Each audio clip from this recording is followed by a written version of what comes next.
Halo teman-teman semua, mungkin Anda termasuk orang yang super sibuk. Banyak sekali aktivitas, banyak sekali hal yang harus dikerjakan, banyak sekali prioritas-prioritas dalam keseharian Anda. Tapi satu sisi, Anda ingin menulis sebuah karya. Anda ingin jadi penulis, Anda ingin menghasilkan suatu karya. Nah, kadang Anda merasa bingung sendiri gimana sih cara mensiasati waktu antara kesibukan, aktivitas utama Anda, dan aktivitas berkarya. Ya, sehingga kadang-kadang tak jarang membuat Anda stres ya. Ini gimana sih cara ngaturnya? Sementara yang terpikirkan oleh Anda ketika Anda mencoba untuk mulai menulis, hampir-hampir habis waktu Anda. Ya, hampir-hampir pekerjaan utama Anda menjadi terbengkalai. Nah, di video kali ini saya ingin berbagi pengalaman saya bagaimana cara kita untuk tetap bisa mengerjakan pekerjaan utama kita, namun di satu sisi kita masih tetap bisa produktif menghasilkan karya. Ya. Nanti setelah teman-teman berhasil, itu nanti teman-teman bisa meningkatkan lagi karyanya. Mungkin di awal teman-teman jadi bisa menulis karya dalam bentuk buku ya.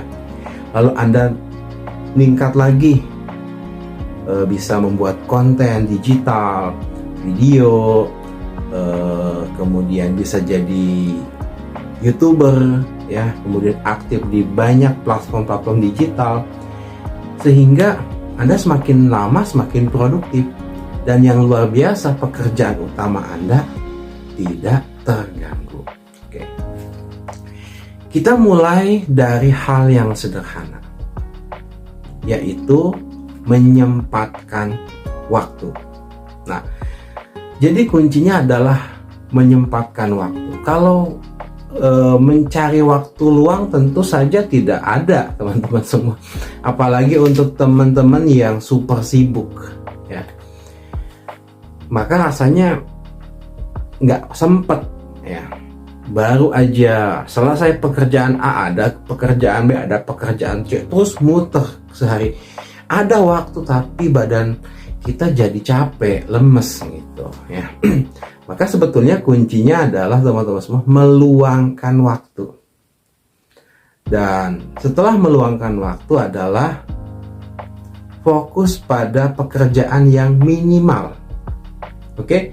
Fokus pada pekerjaan yang minimal, dan fokusnya kenapa minimal? Agar teman-teman bisa membangun kebiasaan dulu. Jadi pekerjaan minimal itu adalah untuk membangun kebiasaan. Sebagai contoh, menulis teman-teman semua. Anda nih sibuk ya, sibuk banget. Tapi bisa nggak meluangkan waktu setengah jam aja untuk menulis? Oke, setengah jam luangkan waktu untuk menulis. Kapan waktunya? Karena menulis itu biasanya adalah aktivitas pikiran ya, menuangkan gagasan, menuangkan isi pikiran. Maka biasanya yang saya lakukan adalah saya akan menulis setengah jam sebelum tidur. Jadi kan sebelum tidur kita biasanya relax dulu ya. Kalau biasanya kita habiskan waktu untuk browsing, searching ya. Nah, kali ini kita alihkan untuk menulis. Ya. Alihkan untuk menulis, dan Anda harus sempatkan itu. Menulisnya biar teman-teman enggak ribet ya, enggak repot, ya nulis di handphone aja. Kan ada tuh banyak ya di handphone itu ada catatan ya. Buat aja nulis catatan gitu, setengah jam. Tumpahkan apa yang menjadi pemikiran Anda, apa yang menjadi perasaan Anda, tumpahkan saja dulu setengah jam. ya. Sudah, setelah itu Anda selesai. Besoknya begitu lagi. Gak peduli berapapun hasilnya, misalnya 2 paragraf, 3 paragraf, terus teman-teman semua itu lakukan. Lalu buat tantangan teman-teman semua, ya. Tantangan itu dalam artian Anda harus menantang diri, misalnya mulai dari 10 hari pertama rutin, ya, 10 hari kedua rutin, 10 hari ketiga, 1 bulan teman-teman, akhirnya Anda bisa rutin menulis setengah jam. Nah, itu kan sebuah pencapaian yang keren gitu loh, ya. Keren banget ketika teman-teman bisa menyempatkan waktu untuk menulis setengah jam aja sehari sebelum tidur. Dan hal yang luar biasanya, ya, ketika Anda sudah mulai membuat itu secara konsisten, maka teman-teman akan terbentuklah kebiasaan. Dan jika sudah terbentuk kebiasaan, maka teman-teman rasanya tidak akan mau melewatkan kebiasaan itu, ya. Pokoknya pengen terus, kenapa? Karena sudah jadi kebiasaan. Nah, jika sudah jadi kebiasaan, maka Anda tidak akan terbendung lagi. Anda akan menulis terus, ya. Bahkan nanti teman-teman semua itu akan bertambah. Yang tadinya mungkin setengah jam, ya, Anda tambahin jadi 40 menit, bahkan sampai 1 jam. Kemudian Anda bisa saja nanti tambahkan setelah bangun tidur setengah jam Anda menulis juga. Jadi mulailah dari hal yang minimal, tapi harus paksakan dulu teman-teman semua, sempatkan, karena itu kuncinya. Jadi kuncinya adalah menyempatkan waktu, kemudian kerjakanlah seminimal mungkin. Kalau nggak mampu nih setengah jam, karena saking sibuknya, ya sudah 10 menit, ya.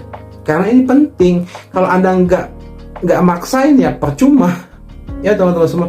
Nggak mungkin karya atau tulisan itu jadi sendiri, ya.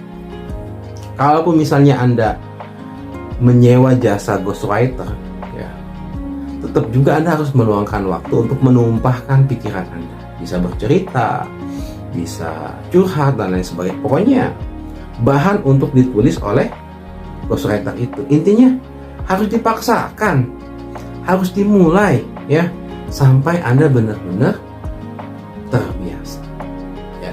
Jadi setelah itu Anda bisa melakukan apapun dan Anda akan menjadi lebih enak. Kenapa? Karena Anda sudah berhasil mencapai itu. Itu pun yang terjadi, yang biasa dirasakan oleh teman-teman para penulis pemula yang mengikuti program tantangan menulis saya. Jadi memang saya paksa mereka untuk menulis, ya. Kalau nggak nulis, ya kita keluarkan, karena ada sistem eliminasi, kan seru, ya. Tuh, kita keluarkan, kemudian bahkan kita tagihin, ya, terus menerus, ya, sampai akhirnya mereka mau menulis. Ya kalau nggak mau menulis berarti memang nggak niat. Kalau nggak niat, ya susah gitu. Jadi kuncinya ketika teman-teman pengen, ya coba untuk paksakan. Dan ini sangat bagus untuk membuat kita memiliki kebiasaan-kebiasaan produktif. Baru kemudian Anda bisa mulai melakukan apapun, ya dengan pola yang sama. Oke, misalnya bikin konten, ya setengah jam aja bikin konten. 1 konten posting, 2 konten posting, begitu setiap hari, ya. Bisa nggak? Pasti bisa, kalau Anda mau menyempatkan. Kalau nggak mau menyempatkan, ya akan nggak bisa, teman-teman semua. Kita akan selalu sibuk, kita akan selalu nggak punya waktu.